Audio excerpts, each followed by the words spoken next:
ഖത്തറിന് നേരെയുള്ള ആക്രമണത്തിന് ശേഷവും ഇസ്രായേൽ അവരുടെ സൈനിക നടപടികളുമായി മുന്നോട്ടു പോകുന്ന സാഹചര്യത്തിൽ ഇസ്രായേലിനെതിരെ വലിയ പടയൊരുക്കം തന്നെയാണ് അണിയറയിൽ നടക്കുന്നത്. ഗൾഫ് ഇസ്ലാമിക രാജ്യങ്ങൾ ഒറ്റക്കെട്ടായി ഒരു സംവിധാനമായി മാറുന്നതായാണ് കാണുന്നത്.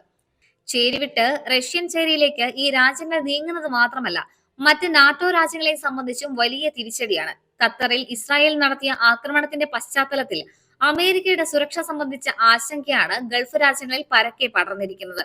അമേരിക്ക സുരക്ഷ നൽകുമെന്ന ഒറ്റ വിശ്വാസത്തിലാണ് ഖത്തർ ഉൾപ്പെടെയുള്ള ഗൾഫ് രാജ്യങ്ങൾ അമേരിക്കൻ സൈനിക താവളം സ്വന്തം രാജ്യത്ത് അനുവദിച്ചിരുന്നത്. ഇറാഖ് കുവൈറ്റ് യുദ്ധത്തോടെയാണ് അമേരിക്കൻ സൈന്യത്തിന്റെ അനിവാര്യത ഗൾഫ് രാജ്യങ്ങൾ തിരിച്ചറിഞ്ഞിരുന്നത്.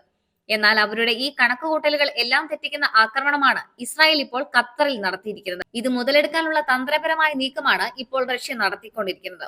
വേണ്ടി വന്നാൽ ഇത്തരം ആക്രമണങ്ങൾ മറ്റ് ഗൾഫ് രാജ്യങ്ങളിലും നടത്തുമെന്ന പ്രഖ്യാപനവും ഇസ്രായേൽ നടത്തി കഴിഞ്ഞു. അമേരിക്ക അവരുടെ 51ാമത്തെ സംസ്ഥാനമായി കാണുന്ന രാജ്യമാണ് ഇസ്രായേൽ.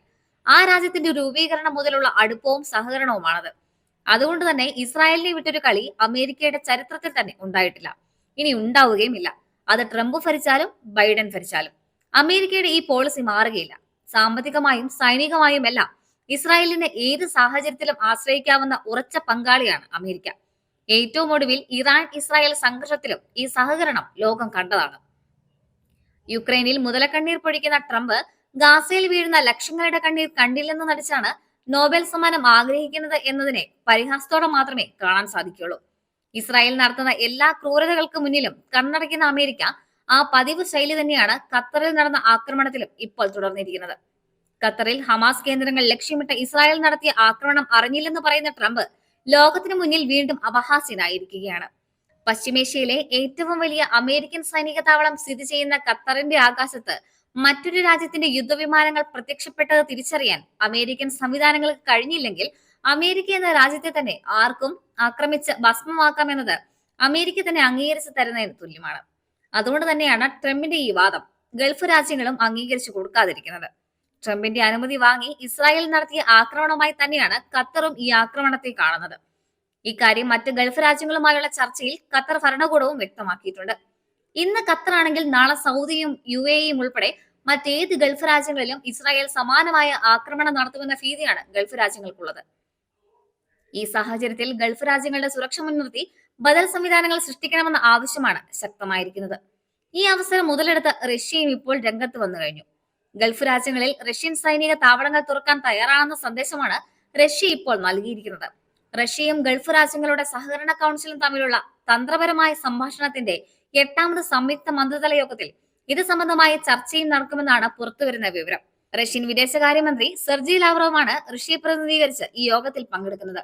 റഷ്യൻ വിദേശകാര്യ മന്ത്രാലയ വക്താവ് മരിയ സക്കാരോവയുടെ അഭിപ്രായത്തിൽ ഈ പരിപാടിയുടെ പ്ലീനറി സെഷൻ അന്താരാഷ്ട്ര പ്രാദേശിക അജണ്ടയിലെ നിരവധി വിഷയങ്ങൾ അഭിസംബോധന ചെയ്യപ്പെടുമെന്ന് വ്യക്തമാക്കിയിട്ടുള്ളതായാണ് റഷ്യൻ വാർത്താ ഏജൻസിയായ ടാസ് റിപ്പോർട്ട് ചെയ്തിരിക്കുന്നത്.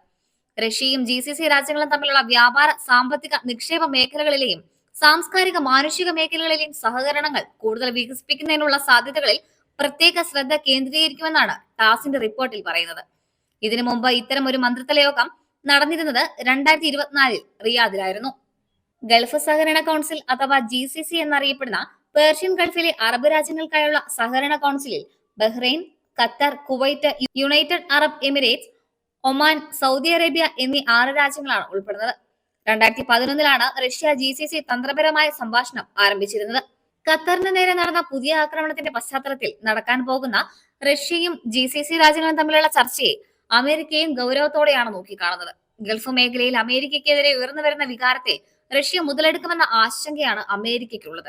ഇതിനിടെ ഇസ്രായേലിനെയും അമേരിക്കയും പ്രതിരോധത്തിലാക്കി ഈ സഖ്യത്തിന്റെ ആക്രമണ കഥകൾ വ്യാപകമായാണ് ഇപ്പോൾ ലോകമെങ്ങും പ്രചരിച്ചുകൊണ്ടിരിക്കുന്നത്. കഴിഞ്ഞ 72 മണിക്കൂറിനിടെ ഇസ്രായേൽ 6 രാജ്യങ്ങളെ ആക്രമിച്ചതായ റിപ്പോർട്ടുകളാണ് പുറത്തു വന്നിരിക്കുന്നത്. വെറും 3 ദിവസത്തിനുള്ളിൽ അമേരിക്കൻ പിന്തുണയോടെ ഇസ്രായേൽ നടത്തിയ ആക്രമണമാണിത്. Palestine, Lebanon, Syria, Tunisia, Qatar, Yemen എന്നിവിടങ്ങളിലാണ് ഇസ്രായേൽ സേന ആക്രമണം നടത്തിയിരിക്കുന്നത്. ഇതിലൊന്ന് ഗാസയിലെ വെടിനിർത്തലിനായി അമേരിക്ക നിർദ്ദേശ കൂടിക്കാഴ്ചയ്ക്കിടെ തന്നെ സെപ്റ്റംബർ 9 ഖത്തറിന്റെ തലസ്ഥാനമായ ദോഹയിലെ ഹമാസ് നേതൃത്വത്തിന്റെ കോമ്പൗണ്ടിൽ ഇസ്രായേൽ നടത്തിയ വ്യോമാക്രമണമാണ്. ഈ ആക്രമണത്തിൽ ഹമാസ് നേതാവ് ഖലീൽ അൽ-ഹയ്യയുടെ മകൻ, അദ്ദേഹത്തിന്റെ ഓഫീസിലെ ഡയറക്ടർ, 3 അംഗരക്ഷകർ, ഒരു ഖത്തർ സുരക്ഷാ ഉദ്യോഗസ്ഥർ എന്നിവരുൾപ്പെടെ 6 പേരാണ് കൊല്ലപ്പെട്ടത്. ഇസ്രായേലിന്റെ അതിരുകൾക്കപ്പുറത്തേക്ക് വ്യാപിച്ച ഈ ആക്രമണം 72 മണിക്കൂറിനുള്ളിൽ 6 രാജ്യങ്ങളെയും ഈ വർഷം 7 രാജ്യങ്ങളെയും ആക്രമിച്ചതിന്റെ തുടർച്ച കൂടിയായിരുന്നു. 2023 ഒക്ടോബറിൽ ആരംഭിച്ച ഗാസയിലെ ഇസ്രായേൽ ആക്രമണത്തിൽ കുറഞ്ഞത് 64,656 പേരാണ് കൊല്ലപ്പെട്ടിരുന്നത്. ഇതിൽ 404 പേർ പട്ടിണി മൂലം മരിച്ചവരാണ് എന്നതും ഞെട്ടിക്കുന്നതാണ്.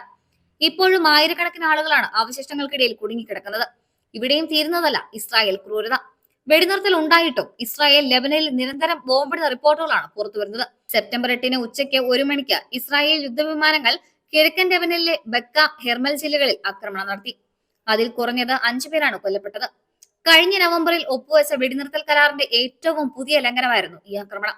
സെപ്റ്റംബർ 9 ബെയ്റൂട്ടിൽ നിന്ന് 30 കിലോമീറ്റർ തെക്ക് കർജ ഗ്രാമത്തിന് സമീപം ഇസ്രായേൽ ഡ്രോൺ ആക്രമണം നടത്തിയതായി റിപ്പോർട്ടുണ്ട്. ഇതിൽ ഒരു ഹിസ്ബുള്ള അംഗത്തിന് പരിക്കേറ്റിട്ടുണ്ട്. സെപ്റ്റംബർ 8 രാത്രി വൈകി ഇസ്രായേൽ യുദ്ധവിമാനങ്ങൾ സിറിയയിലെ ഹോംസിലുള്ള ഒരു സിറിയൻ വ്യോമസേനാ താവളത്തിലും ലഡാക്കിയയ്ക്ക് സമീപമുള്ള ഒരു സൈനിക ബാരക്കിലും ആക്രമണം നടത്തിയതായി ബ്രിട്ടൻ ആസ്ഥാനമായുള്ള Syrian observatory for human rights ആണ് അറിയിച്ചിരിക്കുന്നത്. ഹോംസിൽ ശക്തമായ സ്ഫോടനങ്ങളും ലഡാക്കിയയിൽ ആംബുലൻസുകൾ സംഭവസ്ഥലത്തേക്ക് പാഞ്ഞെത്തുന്നതായി കണ്ടതായി മാധ്യമങ്ങൾ റിപ്പോർട്ട് ചെയ്തിട്ടുണ്ട്. സിറിയൻ പരമാധികാരത്തിന്റെ നഗ്നമായ ലംഘനവും ദേശീയ പ്രാദേശിക സുരക്ഷയ്ക്ക് നേരിട്ടുള്ള ഭീഷണിയുമാണ് ഈ ആക്രമണമെന്നാണ് സിറിയൻ വിദേശകാര്യ മന്ത്രാലയം വിശേഷിപ്പിച്ചിരിക്കുന്നത്. 2024 ഡിസംബറിൽ മുൻ പ്രസിഡന്റ് ബഷർ അലാസിന്റെ പതനത്തിന് ശേഷം ഇസ്രായേൽ സിറിയയിലുടനീളമുള്ള സൈനിക കേന്ദ്രങ്ങളിലും അടിസ്ഥാന സൗകര്യങ്ങളിലും നൂറുകണക്കിന് ആക്രമണങ്ങളാണ് നടത്തിയിരുന്നത്. 1974 കരാർ ലംഘിച്ച് അവർ സൈനികരഹിത ബഫർ സോൺ പിടിച്ചെടുത്ത് ഗോലാൻ കുന്നുകളിൽ തങ്ങളുടെ സാന്നിധ്യം വർദ്ധിപ്പിച്ചതും ഈ അവസരം ഉപയോഗിച്ചാണ്. ഈ വർഷം ഇസ്രായേൽ 100ഓളം ആക്രമണങ്ങൾ നടത്തിയതായി SOHR റിപ്പോർട്ട് ചെയ്യുന്നു.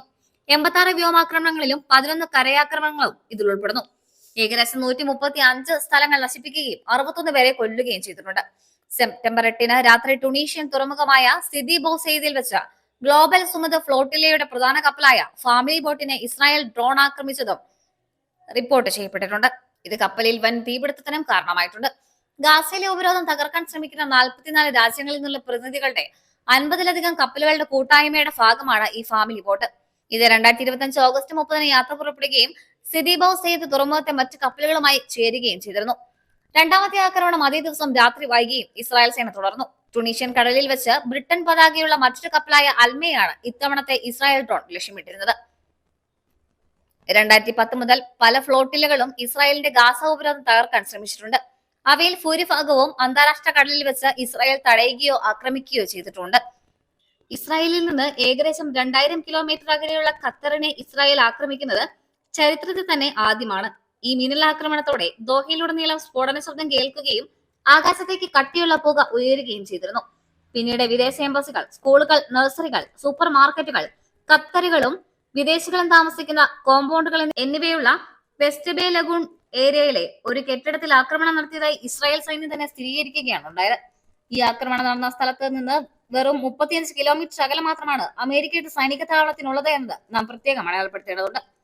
സെപ്റ്റംബർ 10 യമൻ തലസ്ഥാനമായ സനായിൽ ഇസ്രായേൽ വലിയ വ്യോമാക്രമണമാണ് നടത്തിയിരിക്കുന്നത്. ഒരു മാസത്തിനിടെ ഇത് 2ാം തവണയാണ് ഇവിടെ ആക്രമണം നടക്കുന്നത്. മെയ് 6 ഇസ്രായേൽ സനാ വിമാനത്താവളത്തിൽ നടത്തിയ ആക്രമണത്തിൽ ടെർമിനൽ കെട്ടിടം നശിക്കുകയും റൺവേക്ക് വലിയ കേടുപാടുകൾ വരുത്തുകയും ചെയ്തിരുന്നു. 2025 ഓഗസ്റ്റ് 28 നടന്ന ഇസ്രായേൽ വ്യോമാക്രമണത്തിൽ ഹൂതി പ്രധാനമന്ത്രി അഹമ്മദ് അൽ റഹ്വി ഉൾപ്പെടെ നിരവധി ഉന്നതരാണ് കൊല്ലപ്പെട്ടിരുന്നത്. ഏറ്റവും ഒടുവിലായി ഗാസയിൽ നിന്നും പുറത്തുവരുന്ന റിപ്പോർട്ടുകൾ പ്രകാരം 2 ലക്ഷം പേരെയാണ് ഇസ്രായേൽ സേന ഗാസയിൽ നിന്നും പുറത്താക്കിയിരിക്കുന്നത്. പിറന്ന മണ്ണിൽ നിന്നും അടിച്ചെടുക്കപ്പെടുന്നതിന്റെ വേദന അത് അനുഭവിച്ചവർക്ക് മാത്രമേ മനസ്സിലാവുകയുള്ളൂ.